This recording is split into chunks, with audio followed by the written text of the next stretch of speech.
Comedy, news, rants is what this boils down to. So let's start the show. Let's get it going here. We start with Abe Lincoln's hair. Yes, something I did not know I'd be waking up and talking about today, but alas, we're here. A lock of Abe Lincoln's hair was sold at auction for $81,000. And the story about it is kind of crazy because it involves Mary Todd. History joke. Yes. The lock of hair was sent to Mary Todd's cousin, who was a postmaster general from Kentucky that was working in Washington. He received this telegram saying, hey, look, the president has been shot. The lock of hair was cut from Abe Lincoln's left temple, which I think they meant was the only temple left. Having nothing to put the lock of hair in, he wrapped it up in the letter that said, hey, Abe Lincoln has been shot. So after he put it in the envelope, he folded it up. The letter now is stained with Abe Lincoln's blood and brain matter. So now someone has Abe Lincoln's hair and blood samples. There's only 3 reasons why a person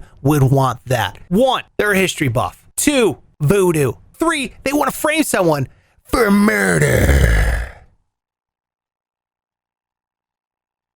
All right, hold on, let me fix it. All right, there we go.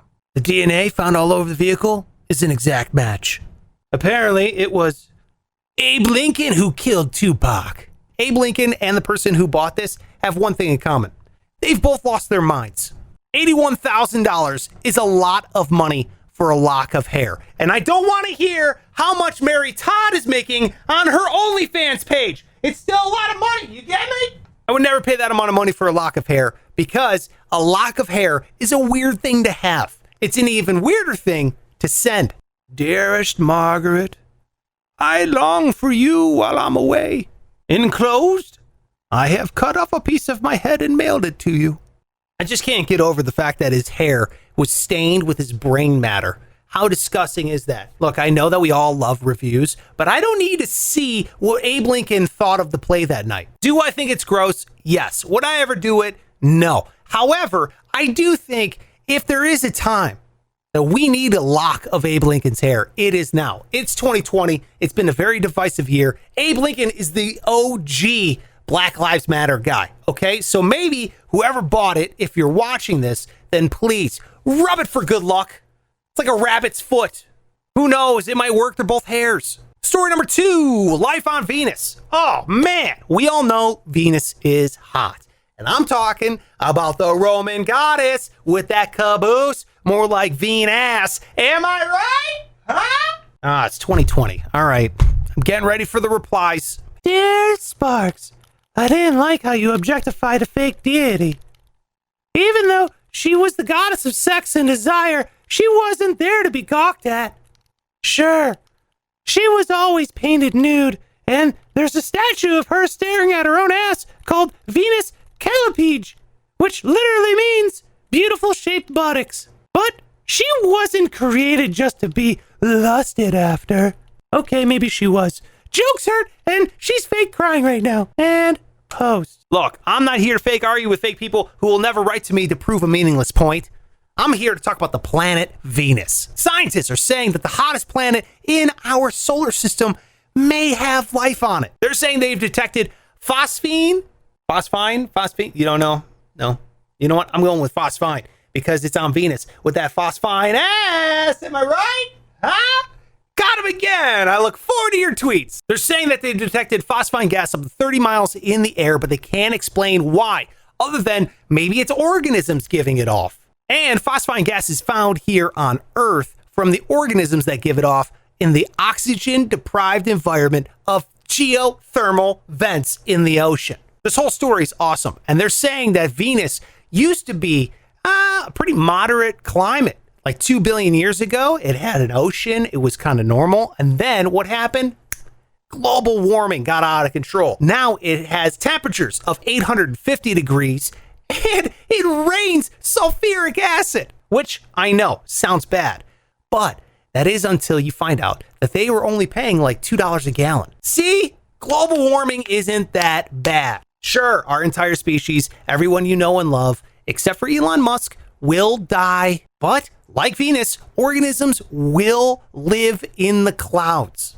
The same place Elon uploaded his brain. Of course, there are skeptics in the science community saying that this isn't a sign of life. And to them, I say, fuck Fuck you, science. I woke up today not knowing I'd be excited about alien farts, okay? And what do? You take that right away from me. You got my hopes up, science. And then what? 2 paragraphs later, you say, that's probably not the case. There's probably a more simple explanation than life on other planets. And now, like Venus ET, you're shitting all over it. 2020 has been awful. Can you just give it like a day? Just let me think aliens exist for a reasonable scientific explanation for like 24 hours. But no, you Venus rained on our parade, which means you melted us with acid and then you burned us all alive. Story number 3. According to Massachusetts General Hospital, Google knows you had corona. Remember back in episode 228, I talked about how COVID shows up in your poop days before you start showing symptoms? Now, I guess people are Googling GI problems that they've been having. Gastrointestinal. It was when people looked up symptoms like loss of taste, loss of smell,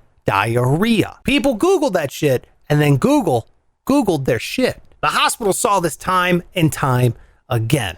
Every single time people would start Googling these things, a spike in that city would happen about 4 weeks later. This is kind of terrifying because Google can now tell who lost their sense of taste. So if you gave a positive Google review of the movie Cats, you should get tested immediately. Google's not 100% accurate, okay? I know that because when you Google Sparks, like some WNBA team pops up, and I know that's wrong because women can't play basketball. Dear Sparks, I know that joke has nothing to do with women's ability to play sports. We all know that they're more athletic than you. I understand the nuance of humor and that you yourself were made to look like the punchline and an idiot. Sincerely, sensible, made-up internet comment.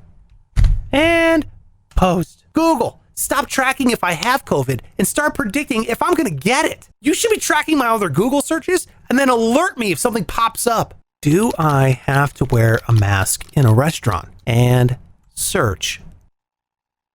Okay, that one's fine. How long should I wash my hands for? And search. Directions to Sturgis. Oh God! I'm sorry! This isn't hard. You don't need Google in order to tell who's going to get COVID. Here's the list of people who either have COVID or are going to get it. People who use Bing. People who drink Mountain Dew for breakfast. People who still use a Yahoo email account. People who have a flag on their truck. The guy who didn't wipe down the treadmill that you run on. People who burn their LeBron jerseys. People who correct your opinions on Instagram. The owners of Hobby Lobby. And Kid Rock. That's it for the show. Thank you so much. Make sure that you are hitting the subscribe button if you like this episode. If you didn't and you liked another one better, well then share it to a friend. Tell them about it. Be like, yo dude, I like this show. He puts them out every single Monday through Thursday. So if you can, please subscribe, hit the thumbs up, drop a comment. I'd love to know what you thought of the predictions of coronavirus. Can you also tell me some other people who you can immediately know is going to have coronavirus or already has it? Let me know in the comments below. And of course, if you want a free Sparks Radio sticker, voila, I will mail this to you. All you got to do is jump on my Instagram at Sparks Radio, DM me your address. So follow and DM me, and I will mail you one for no dollars. Okay, simple as that. I want to give a shout out to everybody that has gotten stickers. I just put out a new batch. I will give you those names tomorrow. So make sure if you're on there, you look in your mailbox for something cool and something free. Follow and DM me your address and I'll hook you up with one. Don't forget, if you want to hear the podcast, not just watch this, you can get it over there on sparksradio.com or any place you download your podcast. Thanks a lot and I'll see you tomorrow.